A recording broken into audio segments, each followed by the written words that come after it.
1938 picked up where 1937 left off, with wars continuing in both Spain and China. In Spain, the fascists continued their advances. The Japanese advance came at a frightful cost to the Chinese. In 1938, nearly 1 million Chinese were killed. It was Germany, however, that took center stage in the world in 1938. Hitler had been trying to take over Austria by whatever means possible.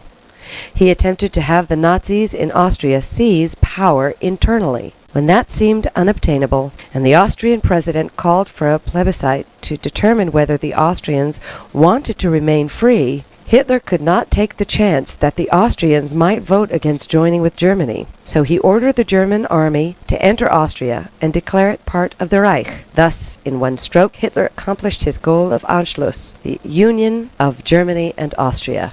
Hitler's arguments were that all German speakers should be part of Germany. Hitler raised the level of his demands and threatened war if his demands for Sudetenland were not met. France and Great Britain had treaties with Czechoslovakia and would be forced to go to war for it. As war tension mounted, British Prime Minister Chamberlain and French Premier Daladier met with Hitler at Munich to give in to all of his demands. Chamberlain and Daladier returned to their capitals as heroes, having achieved peace in our time. Within hours, German troops occupied the Sudetenland, and Czech Premier Bain, who was not consulted by the British and French in their final deal with Hitler, resigned. In Germany itself, Hitler expelled all of the Polish-born Jews.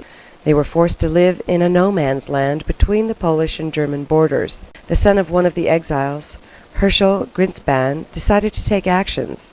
So he shot the third secretary of the German embassy in Paris. Hitler responded by approving the large-scale attack on Jews and Jewish property throughout the Reich. That became known as the Kristallnacht, the Night of Broken Glass. 7,500 Jewish homes and businesses, as well as most of Germany's synagogues, were destroyed on November 10, 1938. 100 Jews were killed, and 20,000 were sent to concentration camps. While Germany was becoming a greater and greater threat in Central Europe, one of the nations that could be a natural counterweight seemed intent on self-destructing. Stalin continued his purges. Tens of thousands were shot, the military was devastated, and vast gulags were filled in Siberia.